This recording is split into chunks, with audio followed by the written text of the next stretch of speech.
ยานแท้ได้ยานปืนอืมบางทีเฮายิงบางทีมันลั่นแล้วเฮาย่านอืเดี๋ยวกระสุนมมันเฮาก็ย่านดอกอืมก็งูก็คือกันเนาะอืมเฮาย่านคือกันแปลว่างูนั่นแหละงูกับเฮาย่านคือปืนคือการกับปืนนั่นแหละย่านงูคืออืย่านมปืนนั่นคิดว่างู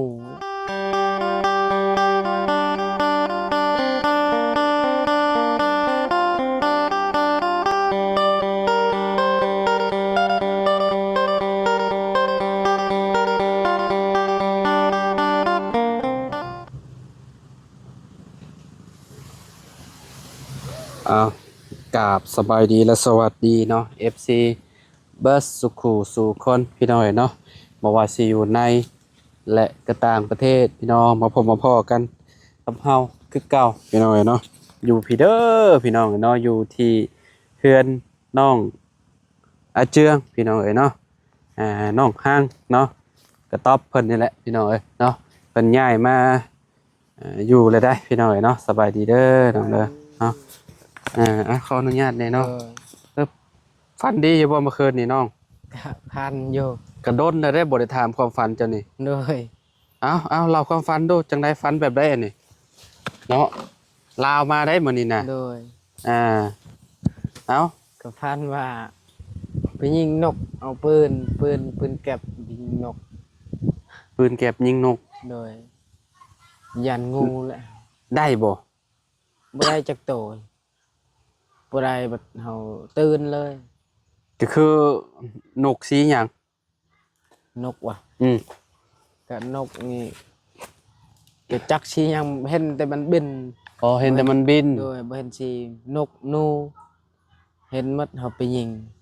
แต่ว่ามียิงหนูนำบ่โดยเอ่อเจ้าฝันช่วงใดก่อนสิแจ้งบ่แม่น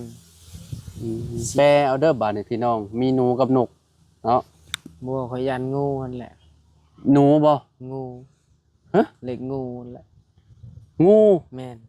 อ้าวฝันเห็นนกเพิ่นสิเป็นงูเป็นแบบไดแบเนาะบบ่แม่นเฮาแบบเฮาบ่ได้แปลจากนกเฮาแปลจากปืนนั่นแหละแม่นเฮาแบบแต่กี้บ่เคยเดี๋ยวนี้ก็คือกันบ่เคยได้ยิงปืนจักเทื่อมันเฮาพันเฮาจับปืนยิงก็คือแบบปืนจริงนี่เจ้าก็เคยยิงบ่บ่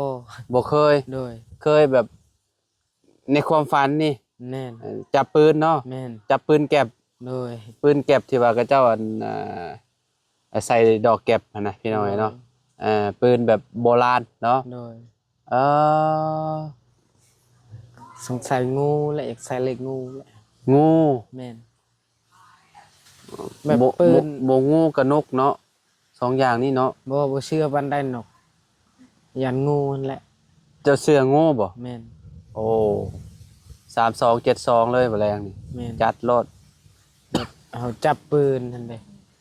ปืนนี่ความหมายมันปืนนี่อ่าแบบมันแห้งนี่มันคืองูแฮะอ่ามันเฮาปกติเฮายานมันนั่นเด้อ่าเฮายานมันเฮายานคือคือกันแหละกับงูนั่นแหละครับแปลแบบอยากใส่งูงูก็คือกันงูตัวสีดำมันตอดเฮาอืมตายเลยเด้เฮายานแหละงูกับปืนนี่ก็คือกันยานงูคือยานปืนนั่นแหละยานปืนคือยานงูนั่นเขาแปลว่างูบ่แม่นเจ้าเจ้านี่แปลเป็นงูบ่โดยอืม FC หลายคนก็ว่าอ้าวไปลองถามมาเจือมโน้แต่โดนแล้วแหละพี่น้อยเนาะก็ก็บ่ฮู้ว่าบ่ได้มันสิถึกบ่ได้ถามความฝันเพิ่นแต่โดนแล้วเด้เนาะอ่ามีมื้อนี้แหละเพราะว่ามันก็ถึกจังหวะพอดีเลยพี่น้องโดยถึกจังหวะเลขหวยลาวออกเลยมื้อนี้พี่น้องโดยถ้า FC เพิ่นมักเลขมักเบอร์ก็รอเบิ่งเด้อพี่น้องเอ้ยเนาะลองไปแปลเบิ่งเพิ่นฝันจับปืนแก็บยิงนกว่าซั่นเนาะแต่ว่าน้องอาเจืองนี่มักไปทางงูหลายกว่าเนาะแต่ว่าเฮาก็เอ่อนกนี่มันก็มีหลายนกเลยเนาะนกกังแก้นกย่างนกยังอีกอันเลขนี่มันมีจักนกมี2นกนี่มั้ง3นกยังอีกนกน กอินทรีบ่ นกอินทรีเด้ โอ้เนาะ3นกพุ่นเนาะ แม่น โอ้ลายเลยพี่น้อยเนาะเออ บ่เฮาบ่เชื่อปานใดนก เจ้าบ่เชื่อนก โดย แต่ว่าเจ้าอันมักไปทางงูพี่ แม่นงูนั่นแหละ มก็ลองเบิ่งเนาะ โดย พี่น้องเอ้ยเนาะกระโดนแล้วเราบอก แบบ ทีมงานถามอยู่บ่คุมื้อนี่อันเรื่องเลขเรื่องเบอร์นี่ บ่ บอกไปแต่ตอนนั้นบ่เนาะ โดยตั้งแต่บอกแต่ตอนนั้นเฮาถึกแล้วก็ เจ้าก็บ่ได้ฟันเลยเนาะ โดยบริพันธ์หยังเลยจนฮอนมื้อนี้บัดอายะนั้นตายบัดเฮาพันอีกนั่นแล้วคิดว่าอายะนั่นแหละบอกแต่กี้หันแต่อายะนั้นมันยังบ่ได้เสียหั่นมันไปขอหน่อไม้ขอหยังน้ำข่อยลาย อะลี แม่น อายะผู้ที่ว่าเสียไปเมื่อก่อนหั่นได้ แม่น ตะกี้แต่ก่อนเรานี่ไปขอหน่อไม้น้ำเจ้าตลอดบ่ แม่น เออ บางเทื่อก็เห็นแม่ข่อยก็ขอน้ำแม่ข่อย อืมๆๆ เห็นข่อยแบบครอบครัวเฮามันจื้อแต่ข่อยเลยมันจื้อ อะลี แม่น เออ แต่กี้หันคอยทางสวนเวียดรับจ้าง แบบทางสวนเอาจักรมาทางเฮ็ด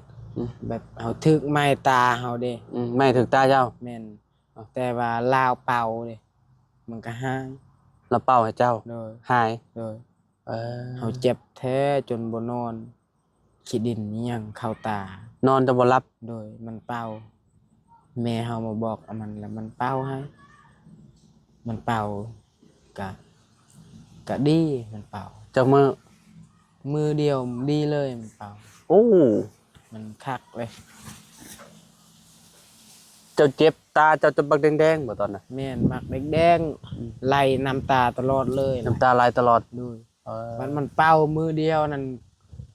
คอยเห็นเลย แจ้งเลย อ๋อ ตะกี้ ตาใสเลยติ แม่นแต่ โอ้ แต่ก่อนถึกใหม่หันก็เห็นก็บ่ได้ฮู้ มั่ว ซำได้โดยมั่ว อืม แต่ว่าเราไปเป่าแม่เฮามาบอกว่าไปเป่าเลาะลูกเฮาแน่ อืม เราไปเป่าให้ หาย หาย บ่เกินมื้อหนึง โดย โอ้มูลเราดีลิซะเนาะ โดยเจ็บหัวเจ็บหยังเราก็เป่าได้เราอะ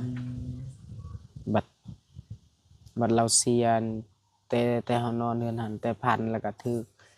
บ่พันจักเทื่อบัดเราเสียแบบนี้เฮาพันนี่ ฟันพันถือปืนแก็บยิงนกนะ โด เนาะ ย อืม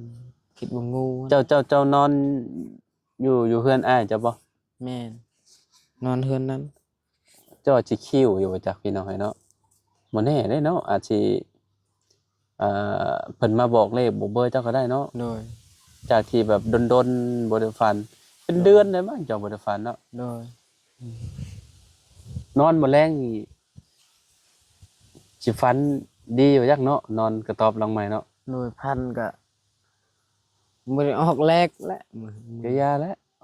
บ่ออกก็ยาแต่ว่ามื้อนี้หาซื้อรอดมื้อนี้นะ โดย FC คันว่าอยากซื้อลองเบิ่งพี่น้องผู้ใดมักเลขมักเบอร์นะเอาไปแปรเบิ่งปืนกับแปดนี่เอาปืนแปดอ่าจะจับจากเบื้องเบิดซองเลยบ่มือ เมื่อช่องแบบนี้แหละ อืม ยิงต่ำโอ้โหจักบาทยิง 80บ่พี่น้องเอ้ยเนาะแต่ว่าเรื่องยิงนี่ได้ยิงเนาะ โดย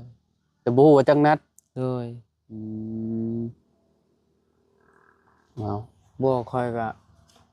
บ่อยากแปลนกแปลหยังก็มีแต่คิดอยากใส่งู อืม แบบคือเฮาตะกี้เฮาพันแบบพันเห็นมาเห็นหยังก็บ่ได้แปลเลยนะ อืม แบบปืนนี่ปกติแนวย่านปืนนี่ย่านแท้ได้ย่านปืน อืม บางทีเฮายิงบางทีมันลั่นแล้วเฮาย่านเดี๋ยวกระสุนมันเฮาก็ย่านดอก อืม ก็งูก็คือกันเนาะ อืม เฮาย่านคือกันแปลว่างูนั่นแหละงูกับเฮาย่านคือปืนคือการกับปืนนั่นแหละย่านงูคือย่านปืน นั่นคิดว่างูแหละ ลองเบิ่งซะ เนาะ เนาะ เบาไล่มาทำมื้อเช้านี่ก็ว่าเฮายังข้าวเวียกอยู่ ถามเรื่องเลขนี่นะ โดย เอ แต่ อ ว่าเราว่าบอก บอกเลยก็ได้แล้วอะเฮาก็บ่ฮู้ว่าสิแปลนอะไร เออ เนี่ยยังบ่มั่นใจบอกยังบ่ได้มั่นใจบอกแต่บาดนี้ เจ้าไปใช้มื้อเช้า เฮาเฮ็ดไก่ เห็ดไก่ โดย เห็ดไก่เป็นหยังเห็ดไก่ เฮ็ดไก่ให้เขากินเด้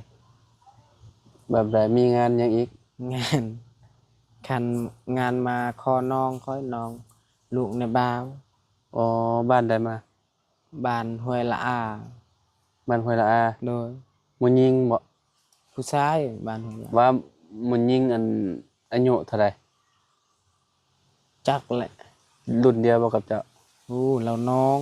รุ่นน้องเจ้าอีก โดย ประมาณ16 โดย ได้บ่16 แม่น16สำนั้น ผัวได้จ้ะ พัวประมาณบ่ฮอดนะ16พัวเราว 15 แม่น ป้าตอ เราหาก็ใหญ่กว่าเห็นก็โตแล้ว ผัวเราเท่าใด แม่น เจ้าจีบกันจักปีนี่จักเดือน ลาวนะ เวลาก็เจ้ามาลมกันจักเดือนก็เจ้าลมกัน จักแล้วบ่ฮู้นำเขาแล้ว เดี๋ยวว่าเจ้าก็พอฮู้ บ่เลย เออ แล้วเรา เอา เล่ คอน มาเฮือนบ่ บ่แบบน้องคอยน่ะไปขึ้นสู้เขาแล้ว2-3มื้อแล้วไปขึ้นสู้เฮือน ขึ้นชูอยู่ใช่ เฮือนพัวเราหั่น เราไปอยู่เฮือนผัวเราผู้ โดยไปขึ้นสู้แล้ว อืม แต่ว่ามาบัดนี้เรามาเว้ากันเรื่องขาดองฮีดคอง อืม แต่ว่าเพื่อนลาวหันอยู่บ่ได้เว้าบ่ได้ก็มาเว้าเฮือนพ่อแม่เขา อืมผู้คนน้อยสวัสดีครับสวัสดีครับพี่น้องนะ เว้ยฮ้อ คนน้อยเนาะน้องเทพลักษณ์น้องพลักษณ์ตื่นแล้วบ่นี่ ถื เพิ่นนอนบ่น้องโอ้แมลงมานอนพี่แล้วแมลงเนาะ โดย อืม อ่า เนาะเรื่องต่อพี่น้องเนาะเรื่องฮีดคองอ่าอาเจียงก่อนพี่น้องขอเพิ่นมาจักมื้อเพิ่นมาอยู่พี่น่ะน้องผัวเพิ่นน่ะหรือว่าแบบเจ้าหากับแม่พี่บ่ โดยหากนมากินนี้ เออ ทางพัวเราแบบนี้เด้แบบน้องคอยนั่นไปขึ้นสู้เฮือนเขาอยู่บ้านห้วยละอาแล้ว เป็นจังได๋อันคือว่าได้ไปสู่ไปพุ่น พัวเรารักเอาเด้ ฮะ รักน้องคอย เอ้ารักน้องจะไป โดยรักเอาไปขึ้นสู้เฮือนเขาเจ้าหันแล้วมาบัดนี้เรามาเว้ากันอยู่นี้แบบนี้ได้เหตุก่อน เว้ากันแล้วเป็นจังได๋บัดนี้ เว้าเรื่องขาดองนั่นแหละ แพงบ่ขอดอก จักและพอเราหันเว้าพอเราว่า7-8 ล้านไปแล้วยาได้ล่ะ อืม น้องเรียนหั่นเด้น้องเรียนน่ะ โรงเรียน โดย ข้อยบ่เคยเห็นติโรงเรียน เอ้าลุงเฮิมมาถ่ายคลิปตลอด โรงเรียนนี่แหละ โดยน้องเรียนเฮือนเราอยู่เทิง ตั้งแต่ผมเคยเห็นแล้วอืมบัดนี้ก็มาอยู่น้ำพัวแล้วบัดนี้ โดย เพราะว่าเพิ่นมาขอแล้วเพิ่นก็ต้องพามาอยู่เฮือนเนาะ โดย อยู่บ้านอยู่ซองเพิ่นพี่น้องเอ้ยคันว่าผู้ชายบ่มีอีหลีก็จำเป็นก็ต้องได้มาสู่พี่เนาะคือกันนั่นแหละเนาะ โดย แต่ว่าบ่มีเงินขอเมือก็ได้ โดยแม่น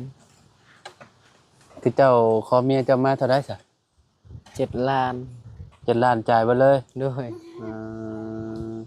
ก็บ่แพงเนาะ7ล้าน โดย ก็บ่ได้ก็คือ7ล้านนี่มีแต่ค่าดองเนาะ โดย ค่าแบบพวก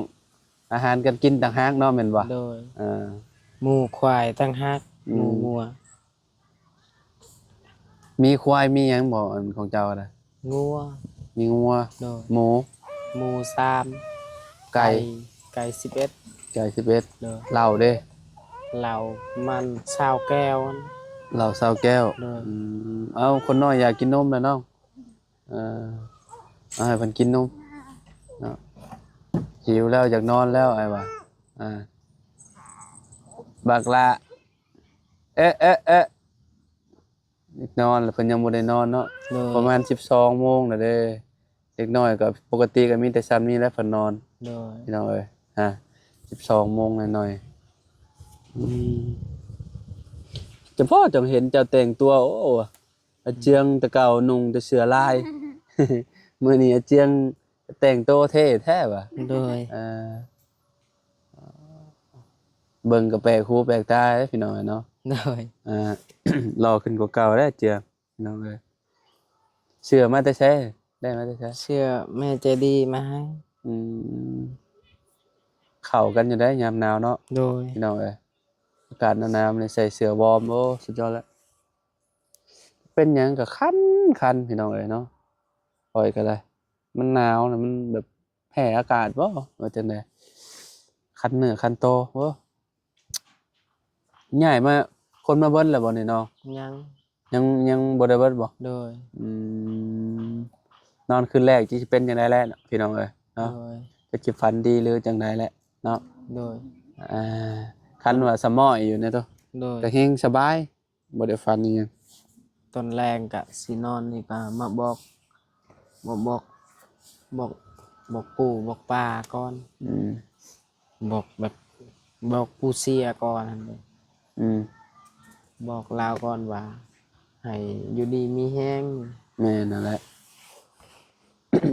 นอนก็มีแต่มีแต่โชคมีแต่ลาภให้มีแต่สิ่งดีๆเข้ามาเนาะนอนกระตอบหลังใหม่ก็ได้ โดย เนาะให้อยู่เย็นเป็นสุขแหละเนาะ โดย ที่สำคัญก็คือแบบนี่แหละอยู่แหละแบบบ่ฮ้อนบ่เอาร้อนน้องร้นก็ดีแล้ว โด เนาะ ย เดี๋ยวต่อไปก็ปลูกเขื่อนปลูกซานเนาะ โดย เขื่อนน้องอาเจืองพี่น้องอันนี้ก็คือแบบมันครบเบิดและบ่นี่น้องโดยจังได๋ ยัง ยังบ่ยังบ่ครบ โดย ไม่เนี่ยบ่ยังบ่ครบ โดยยังไม่แปด อืม ไม่แปด5 เมตร ยังไม่แป้นอีกบ่ โดย อ๋อแต่ไม้ตัวนั้นพอแล้วบ่ไม้ตัวนั้น ไม่แปนปูนนะ บ่ไม้อันพวกอันนั้นมัน โดยพอแล้ว เอ่อยังว่ายังบ่พออ่ะค่าสูงค่าสร้างได้ซะ ยัง ยังบ่ได้บ่ โดย ค่าสร้างเท่าใดนะนี่นะ จักแหละไง เรียกว่าเจ้าฮู้คร่าวๆแล้วใช่ดอก บ่ฮู้ ยังเนาะ โดย เออ กับเบาเสียงว่าประมาณ15 ล้าน ค่าสร้างนี่นะ โดย อ๋อ15 ล้าน โดย อืม15 ล้านเนาะพี่น้องสร้างก็สร้างอันเฮ็ดเฮือนน้องไม้น้องท้ายนั่นแหละเนาะแม่นล่ะบ่ แม่น เออโอ้งานเพิ่นเฮ็ดไวอยู่งาน อยู่บ้านสกีนี่วะ แม่น เบื้องใดนะ ฮะ เบื้องใดเฮือน เฮือนน้องไม้น้องท้ายนั่นแหละ แม่น อ้าวขึ้นหมองขึ้นค่อยเด้หมองห้านเวียดน่ะ เบื้องนี่วะ